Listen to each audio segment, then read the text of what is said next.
Okay, so we are going to be drawing a cute little rabbit that incorporates some patterns and a special trick using a water-based marker. So we'll move the marker out of the way for now. And I'm going right in with permanent marker, but if you want to do this with pencil, you could do it with pencil first and then go over all of your lines with the marker. But I'm going right in with permanent marker. So first I want to draw the rabbit's head, the bunny rabbit's head, and I want to make sure I leave a lot of room for these really tall ears because this bunny's going to have tall ears. So we're going to go right about here, sort of middle of the paper, and we're looking to make kind of like an upside down egg shape. So we're going to go curve, and that's of course the top of the head, and I'm planning ahead a little. I know where my ears are going to be, so I want to just kind of like skip over a little and have a little bit of an opening, just because that's where I know I want to have an opening. And sometimes it looks nice when there's not a continuous line. So then it's going to go down and it tapers a little. So this is where it becomes more like that upside down egg shape. So there is the head. It's a very skinny, long head, and then the body is going to go down to the end, the edge of the paper, and then over to this side and down. And now some really tall ears. So we're going to go up, up, up, up, up, up, up, and then down, down, down, down, down, down, down. Whew. Okay, now let's try to do the same thing. This is where it gets hard to do the same exact thing on the other side. So we're going to go up, up, up, up, up, up, up, up, and then this time I could go down, down, down, but I'm going to go up just to make sure I'm lining it up in the right place. There we go, right there. So I'm going to go up, up, up, up, up, up, up, up, up, up, up, up, up, up, up. Okay, and now the middle of the ears. It's a little bit easier now that I already got the outside. All right, so there we go. And then I want to just do a sort of oval nose. You could do a triangle, you could do a little heart shape, but I'm going to do a little oval, and then just a little, where's my bunny's mouth, and now some really cute little eyes, and a little circle in there, and now we're going to color those in, except leave the little white highlight. And of course you could also do this with crayon. That's an option if you don't want to use a permanent marker. A black crayon would be an option. And then I'm going to just give them two little eyebrows. Okay, so there we go. That's basically my bunny. And now I want to add some pattern or design to the body and also the ears. I'm going to leave the head without a pattern just to get some contrast, but I could thicken up, the eyebrows a little if I want, so that all of our lines aren't the same. And I could thicken up the line around the bunny, so maybe I want to have a thicker outline, just so that the outline is not going to be the same thickness as all of my pattern marks. So I'm going to go around and do that first, thickening it up. Or of course, if I was using a thicker marker to begin with, then I wouldn't need to do this at all. I could just use a thicker drawing tool.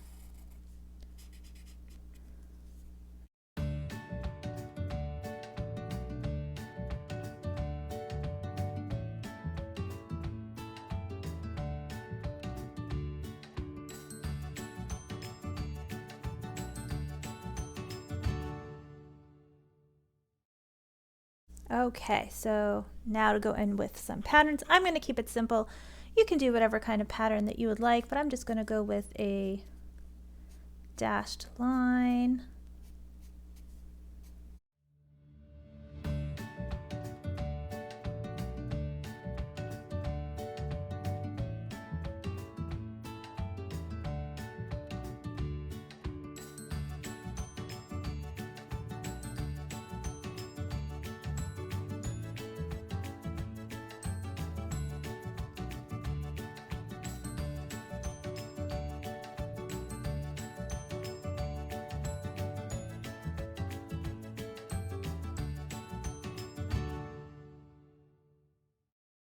Okay, so there is my bunny with my patterns of dashes, dashed lines, and now I'm going to show you a little trick using the marker. Now, if you do not want to use a marker, you could do this with watercolor paints. You could just color it in and not do the trick, but I want to show you this little trick, and the reason I'm using it is because it's going to dry faster than watercolor paint. So I'm going to take a plastic palette, you could do plastic or glass, and I'm just going to color on it with the marker, and you can see that is transferring the pigment, the color from the marker to the plastic palette. And like I said, you could do this with plastic or you could do this with glass. It does not matter.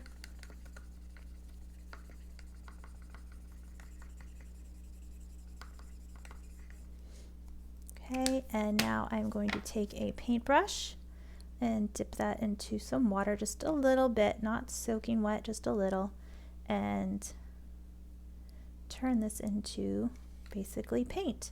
And this will not work with washable marker. It has to be a water-based marker.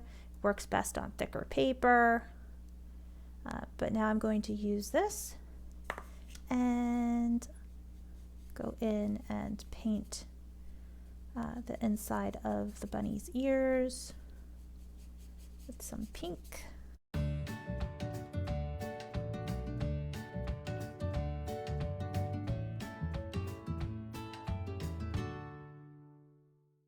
And then my bunny's nose.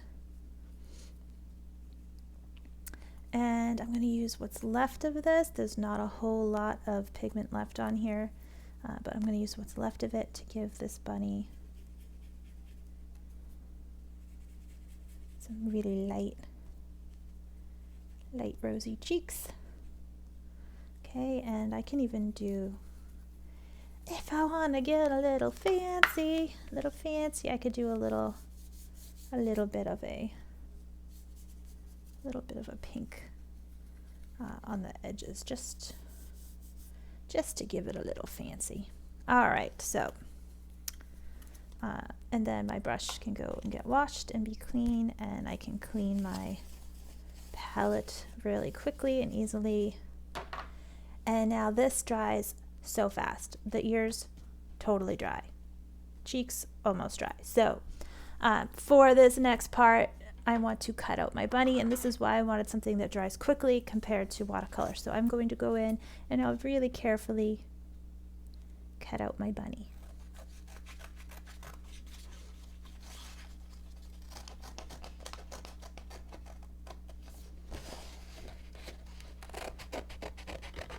And leave that thick line. I want that nice thick line there. So don't cut off your thick line. Try to be very careful to maintain it, to keep it.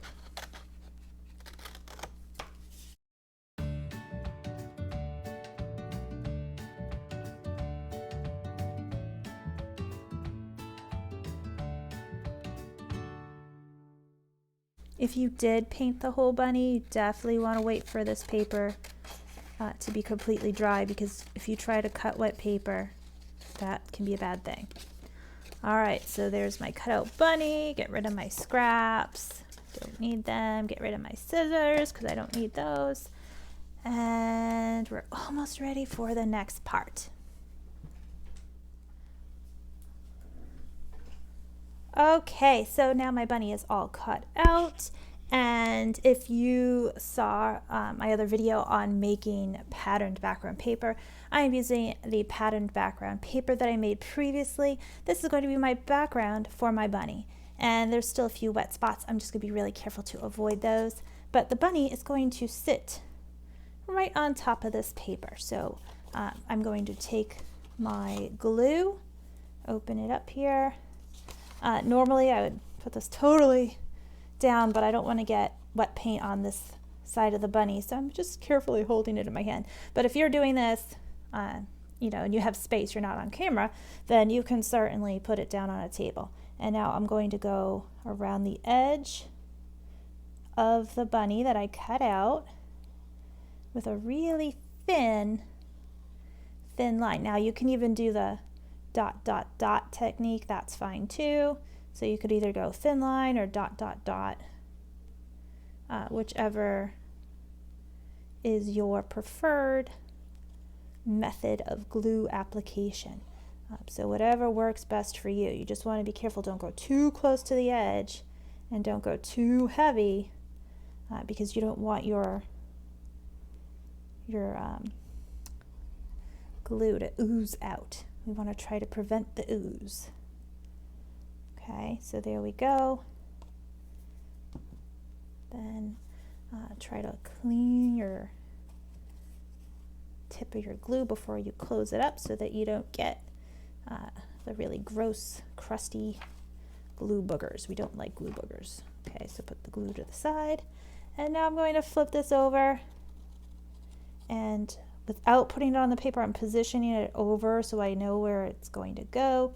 And I want to line up the bottom edge with the bottom edge of my background so that they are touching each other. If I don't do this, there is a chance that my bunny will not fit on the paper. The ears could poke out the top, and that's not the look we're going for. Okay, and then just press down where you put the glue. Okay, be very careful if you do have a background paper that's still a little wet like mine is, because you don't want to do what I just did and accidentally get paint on your bunny. That's okay, it's okay. I'll be okay. It's not the end of the world. So if you do that, we're gonna make a happy accident work for us. So I see a little bit of wet here. I'm gonna just pretend that it was intentional. If there's a little accident when you're doing your art, just pretend that you meant to do it, that it was on purpose. And then nobody will know. Nobody's going to know that it was a accident. All right, so there we go. Now it looks a little bit more intentional, like it's in each ear and there's a little bit of a paint smudge in each ear. So it wasn't the original plan, but when a happy accident happens, you make it a happy accident. Okay, so there is my bunny. Now I do have scraps still from when I cut out my bunny. And I know I said I don't need the scissors anymore, but if I wanted to, I kind of like it the way it is, so I'm not going to do it. But if I wanted to, or if you wanted to, you could actually cut out long skinny pieces and make some whiskers. I kind of like my bunny without the whiskers. I know bunnies have whiskers, but I'm really liking it the way it is. So that's where I'm going to leave it. Your art, of course, is your own, and you could decide to add whiskers on here. If I knew that my paint was dry, I could even go back in and draw some whiskers. But like I said, I really like it the way it is, and I'm going to call it done. I hope you enjoyed making this bunny with me.